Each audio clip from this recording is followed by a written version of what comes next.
வாகிடலாவோட கடையை நடத்திட்டு இருந்துட்டு இருக்கோம். நான் இப்போ நடந்துட்டு இருக்கிற அந்த பிரச்சனையில் இருட்டு கடை பிரச்சனையை பொறுத்தவரை, இருட்டு கடைங்கிறது கிருஷ்ணசிங் என்கிறவரால் ஆரம்பிக்கப்பட்ட கடை. கிட்டத்தட்ட 100 ஆண்டுகளுக்கு மேலான பழமையான கடை. கிருஷ்ணசிங்க்கு அப்புறம் அவரோட பையன் பிஜிலி சிங் அவர் நடத்தி வந்தார். கிருஷ்ணசிங் பிஜிலி சிங் மட்டுமே வாரிசு, வேறு குழந்தைகள் கிடையாது. பிஜிலி சிங் சுலோச்சனாபாய் தம்பதிகளுக்கும் வேற குழந்தை கிடையாது. என்னோட சிறு வயசுல இருந்தே பிஜிலி சிங் தான் என்னை ரொம்ப வளர்த்து வந்தார். நான் என் வீட்டில் இருந்ததை விட அவர் வீட்டில் இருந்தது தான் அதிகம். நான் இத்தனை வருஷமாக ஓட்டிகிட்டு இருக்கிற பைக் கூட அவர் தான் எனக்கு முதல்ல வாங்கி கொடுத்த பைக்கு. இன்னும் அவர் ஞாபகமாத்தமாக தான் அதை நான் வச்சுக்கிட்டு இருக்கிறேன். ரொம்ப பாசமாக இருப்பாங்க, அத்தையும் சரி மாமாவும் சரி. அவங்க வீட்டிலே நான் வளர்ந்த பையன். நான் இந்த சூழ்நிலையில் அவர் இறக்கிறதுக்கு முன்னாடி, பிஜிலி சிங் அவர்கள் இறக்கிறதுக்கு முன்னாடி அவரோட கடையையும் அந்த சொத்துக்களையும் என்ன வாரிசா நியமித்து ஒரு உயில் எழுதி வச்சுட்டு போனாங்க. அந்த அடிப்படையில் அவங்களுக்கு அப்புறம் அத்தையும், அத்தை காலத்துக்கு அப்புறம் அது எனக்கு இன்னைக்கு சேர்ந்து இருக்குது. அதன் அடிப்படையில் தான் இன்னைக்கு நான் அந்த பொது அறிவிப்பு வெளியிட்டு இருக்கிறேன். உயில் எழுதிருக்காங்க. பழைய உயில் இல்ல, பழைய உயில் இல்ல, 1999 உள்ளது. அது காப்பி இருக்கு. ஆனா அது கோர்ட்டு சட்ட நடைமுறை இருக்கிறதுனால கோர்ட்ல அதை தாக்கல் பண்ணியிருக்கேன். கிட்டத்தட்ட 2023 அதை நான் தாக்கல் பண்ணிட்டேன் கோர்ட்ல.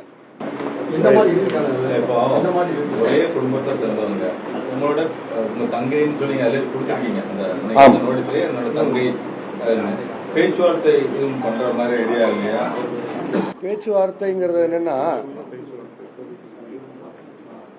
இதை எப்படி சொல்றது அப்படின்னா, மாமா காலத்துக்கு அப்புறம் அத்தைக்கு அவங்க நிர்வாகம் பார்த்துட்டு இருந்தாங்க. அவங்களுக்கெல்லாம் உதவியாக நாங்களும் கூட இருந்தோம், எல்லாம் பண்ணோம்.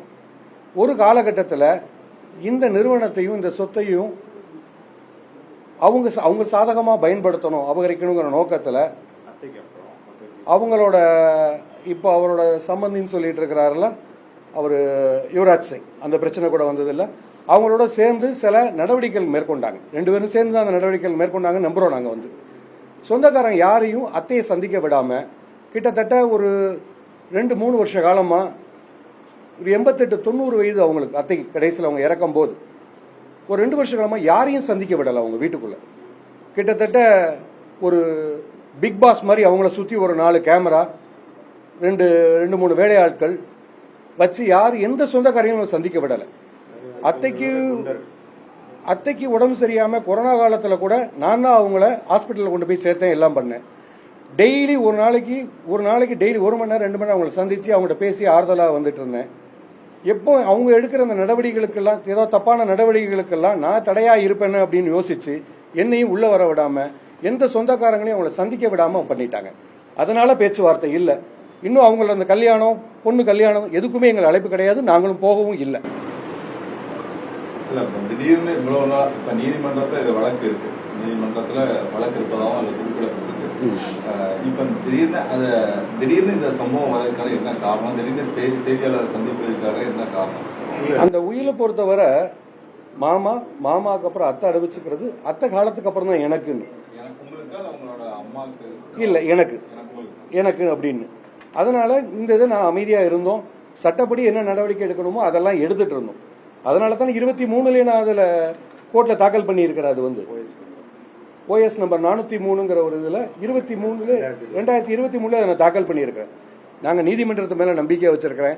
சட்டத்தின்படி எது செய்யணுமோ அதைத்தான் செஞ்சுட்டு இருக்கோம். எதையும் அடாவடியாகவோ யாரையும் பணம் கொடுத்து வாங்கியோ எந்த ஒரு தப்பான வழிக்கு போகக்கூடாதுங்கிறதுனால நாங்கள் அமைதியா சட்டப்படி என்ன உண்டோ அதை நடத்திட்டு இருக்கோம். கடை நடத்திருந்தவர் ஹரிசிங் ஆகட்டும், அதே போல உங்க அத்தை ஆகட்டும், 2 பேரும் உயிரிழப்புலையும் மர்மம் இருக்கு அப்படின்னு சொல்லி உங்க தங்கச்சியோட சம்பந்தம் சொல்லியிருக்காரு. ஒரு விஷயம் புரிஞ்சுக்கிடணும், அதுல மர்மம் இருக்கா இல்லையாங்கிறத விட அது அவர் குற்றச்சாட்டி இருக்கார், மரண சந்தேகம் இருக்குன்னு சொல்றாங்கன்னு. அதை காவல்துறை தான் அதை விசாரிக்கணும். அதை விசாரிச்சு அதுக்கு ஒரு நல்ல நீதியை கொண்டு வரணும். ஒருவேளை அப்படி ஏதாவது அதில் மர்மம் இருந்திருந்தால் கூட அதுக்கு அந்த யுவராஜ் சிங்கும் துணையா இருந்திருப்பாரு. அவரோட தூண்டுதல் பேர் தான் மற்றெல்லாம் நடந்திருக்குன்னு நிறைய பேர் பேசிக்கிறாங்க. இங்க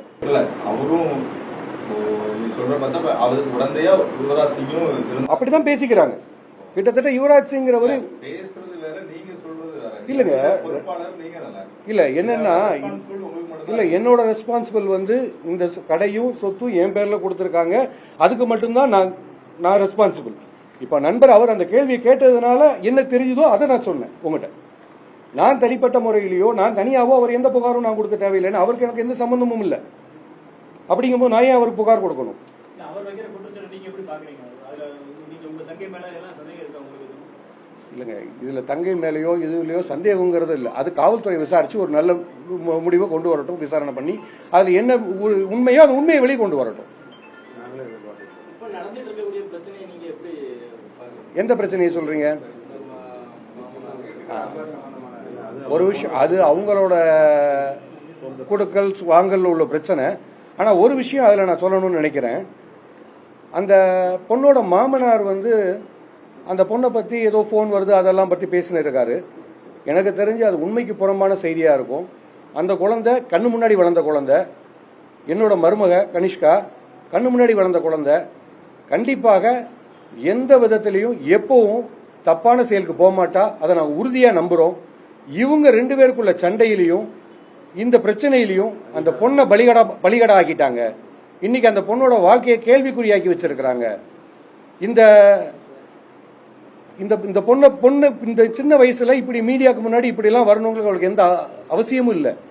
இவங்களோட பண ஆசைகளுக்கு பண தேவைகளுக்காகவும் அதிகாரத்துக்காகவும் அந்த பொண்ணை பலியாக்கிட்டாங்கன்னு நம்புறேன். செய்திகளை உடனுக்குடனும் துல்லியமாகவும் தெரிந்து கொள்ள சப்ஸ்கிரைப் பண்ணுங்க.